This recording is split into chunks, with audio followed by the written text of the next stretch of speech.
strange little phrase here in Latin ad usum, and I just want to tease something out.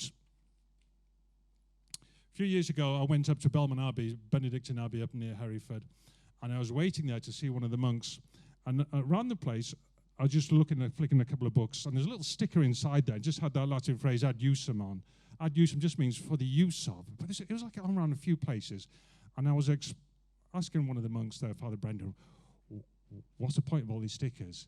And he explained that when they go into the monastery, you kind of hand it all over to the monastery, all your goods and possessions and everything else. And the monastery has, so for instance, 5 cars, but they're all ad usum. They don't belong to the monks. They are for the use of. And that's how we operate in school. We operate using our projectors and our classrooms and everything else. They're not ours. They are for the use of. What's this got to do with relationships? One of the things the scheme is trying to teach them is to move away from that sense of, it's my life. It's my life.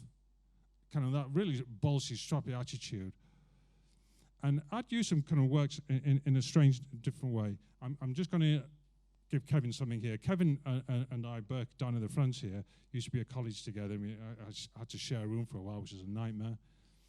But he's a dear friend. Look at him this morning. He looks like something from ZZ Top or something. I'm going to smarten him up because he hadn't even got a watch on. This is a very valuable watch, okay? It is valuable. You take some care of that. Do you mind just having my watch on for a minute? Kevin has now got my watch, ad usum.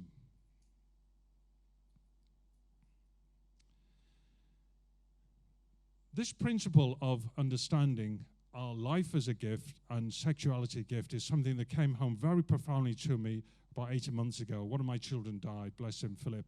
Philip was 27, severely handicapped, but absolute joy. Absolute joy. Absolutely nearly broke me when he died. But Almighty God was so good with the way Phil passed away.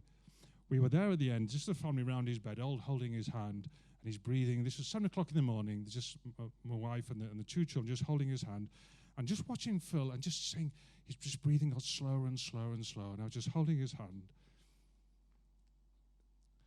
And my wife just said to me, I think he's about to go. And I just remember, it was a profound moment, a very sacramental moment. His ruah, his last little breath, just left the body, and he was gone. And at that moment, I totally understood this sense of whose life is it anyway. We couldn't hang on to Phil. Phil couldn't hang on to this. Science is wonderful, but the doctors have said there's nothing we can do. There is nothing.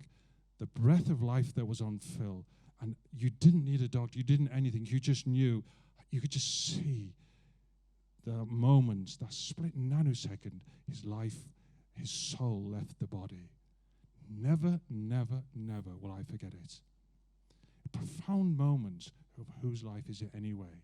That gift of life was given, and then at the time of his choosing, Almighty God took it back.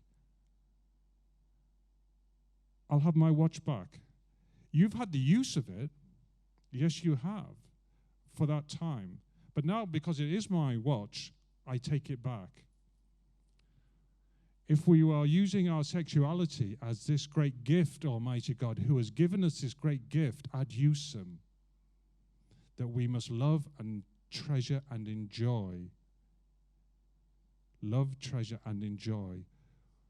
But at the time of his choosing, we will be given it back, and we'll be asked to answer for how we've looked after it.